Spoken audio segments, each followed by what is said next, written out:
మా నానమ్మ శ్రీమతి ఇందిరాగాంధీ గారు బతుకమ్మ ఉత్సవాల్లో పాల్గొనడం ఒక మధుర స్మృతి అని చెప్పి ప్రియాంక గాంధీ గారు చేసినటువంటి ట్వీట్ ఇది. అంటే ఓట్లు ఉన్నప్పుడు మాత్రం ఇగో ఇందులో అయితే అద్భుతమైన వీడియో అండి, ఇది మీరు తప్పకుండా చూపించాలి మీడియా మిత్రులు. రేవంత్ రెడ్డి గారు, రాహుల్ గాంధీ గారు, కేసీ వేణుగోపాల్ గారు, జయరాం రమేష్ గారు అందరూ కలిసి కోలాటము బతుకమ్మ కలిపి ఆడుతున్నారు. పాపం అక్కడ కూడా మా బట్టెన్నను వెనక వరుసలో పెట్టిండ్రు. సామాజిక తెలంగాణలో బట్టెన్నను వెనక వరుసలో పెట్టి వీళ్ళ అగ్రనాయకులందరూ కలిసి బతుకమ్మ ఆడిండ్రు. బతుకమ్మ ఆడి ఓట్లు ఉన్నాయి కాబట్టి ఎన్ని ఆటలన్నా ఆడతారు అన్నట్టు.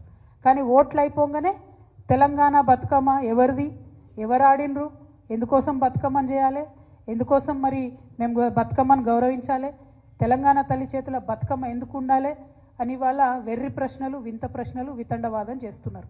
ఎందుకు ఉండాలంటే కేసీఆర్ గారు ముఖ్యమంత్రిగా ఉన్నప్పుడు ఇక మీరు బాగా మాట్లాడుతున్నారు కదా, గెజెట్ ఇయ్యలే, జీవో ఇయ్యలేని బతుకమ్మ పండుగ గురించి బతుకమ్మను రాష్ట్ర పండుగ చేస్తూ జీవోఎస్ నంబర్ 2 ద్వారా రాష్ట్ర పండుగ బతుకమ్మని ఇచ్చారు. మరి వాళ్ళ ముఖ్యమంత్రి గారిని మేము సూటిగా ప్రశ్నిస్తున్నాం.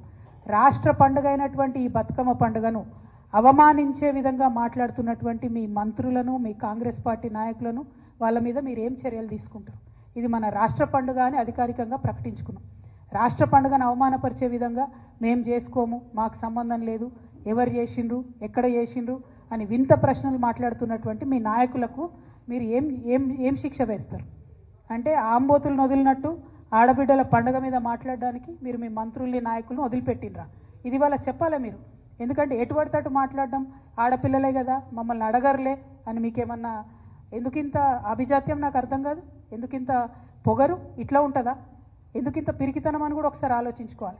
ఎందుకంటే బతుకమ్మ మీరు తెలంగాణ తల్లి రూపం మార్చేది ప్రజల ఆమోదం ఉన్నట్టయితే అసలు జీవోతోనే అవసరం ఏముంది?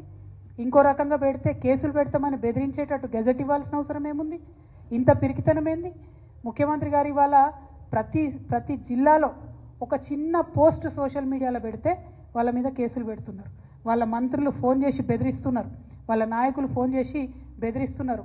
ఓన్లీ బీఆర్ఎస్ కార్యకర్తలనే కాదు, సామాజిక మాధ్యమాల్లో ఒక ప్రెస్ మిత్రుడు పోస్ట్ పెట్టినా కూడా ఫోన్ చేసి బెదిరించేటటువంటి పరిస్థితి వచ్చింది.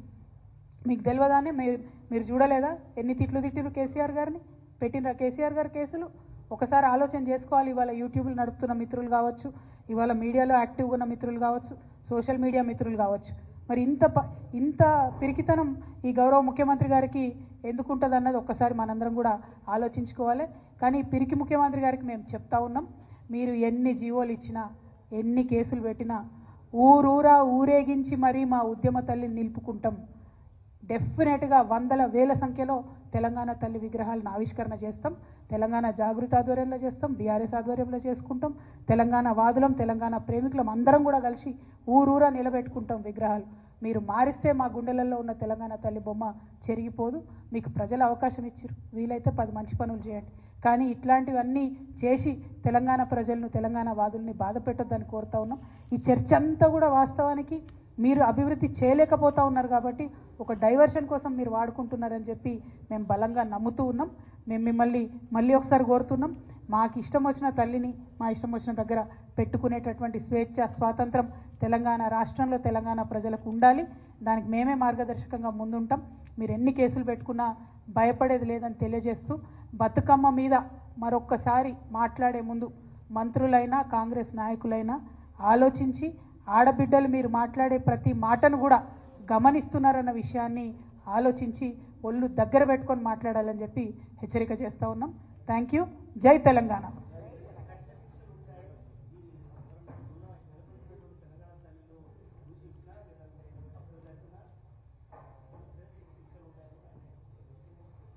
వేదిక మీద నుంచి చెప్పిన నేను అదే, అంత భయం ఎందుకు? ప్రజల ఆమోదం ఉన్నటువంటి తల్లి అయితే ఎందుకు మారుస్తారండి? ప్రజలు మార్చాలనుకోరు కదా. ప్రజల ఆమోదం లేదు, మీరు బతుకమ్మ తీసి అక్కడ చేయి గుర్తు పెట్టిండ్రు కాబట్టి ఇవాళ ప్రజలకు నచ్చుతలేదు కాబట్టి ప్రజలు మాట్లాడుతున్నారు. ఇవాళ ప్రతి ఒక్కరు బాధపడుతున్నారు. కాంగ్రెస్ పార్టీలో మొన్న కొండా సురేఖ గారు, సీతమ్మ గారు, సీతక్క గారు వాళ్ళు కూడా బతుకమ్మ ఆడినరండి, ఆడలేదా? మరి వాళ్ళు ఆడొచ్చా? మంత్రులుగా వాళ్ళు ఆడొచ్చు, కానీ మళ్ళీ ఎక్కడిది బతుకమ్మ, ఎవరు ఆడిన బతుకమ్మ అని వాళ్ళే మాట్లాడితే ఏమన్నా అర్థం ఉందా?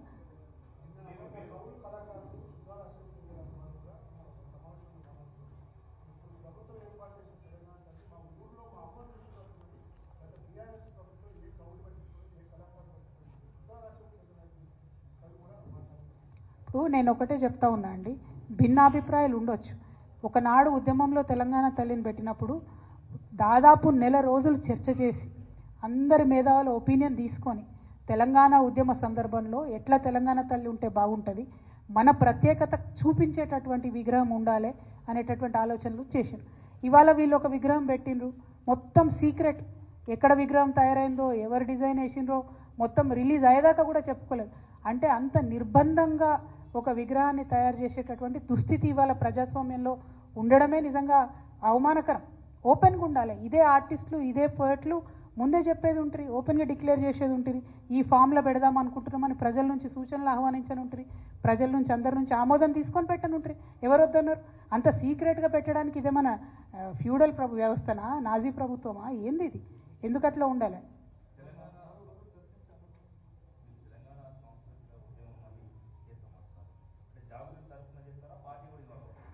తెలంగాణ జాగృతి తరఫున ముందు నుండి అనేక అంశాలపై మేము కొట్లాడుతూ వచ్చినాం. మా యొక్క అంశాలను మేము ప్రస్తావిస్తాం. తెలంగాణలో బీఆర్ఎస్ గవర్నమెంట్ ఉన్నప్పుడు కూడా మేము దాదాపుగా 5 వాల్యూమ్స్ తెలంగాణ చరిత్ర, 3000 సంవత్సరాల తెలంగాణ చరిత్ర, తెలంగాణలో చేసే కార్యక్రమాలు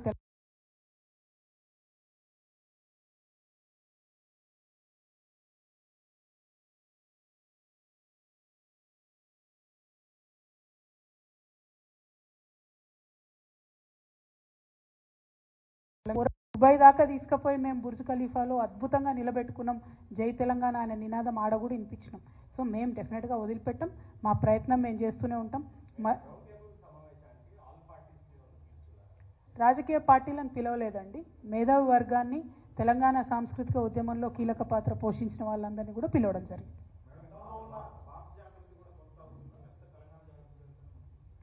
మేము తీసుకున్నటువంటి రెజల్యూషన్లో ఎట్లా తీసుకున్నామంటే, తెలంగాణలో ఏ కార్యక్రమాలు చేసినా తెలంగాణ జాగృతి పేరుతో తీసుకుంటామని ఇప్పుడు కాదు, 2 సంవత్సరాల క్రిందనే మా మొత్తం ఎగ్జిక్యూటివ్ బాడీ మీటింగ్ అయినప్పుడు తీసుకున్న డెసిషన్.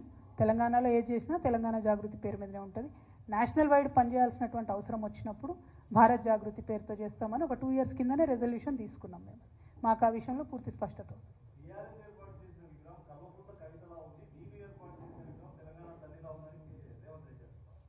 ఇప్పుడు నేనేమంటున్నా అంటే, అంత సంకుచిత స్వభావంతో కేసీఆర్ గారు ఎన్నడూ ఆలోచన చేయలేదు. ఒక వ్యక్తి ప్రధానంగా తిరగాల వ్యవస్థ అనుకోలేదు. ఒక అంశం గుర్తు తెచ్చుకోండి, తెలంగాణ ఉద్యమం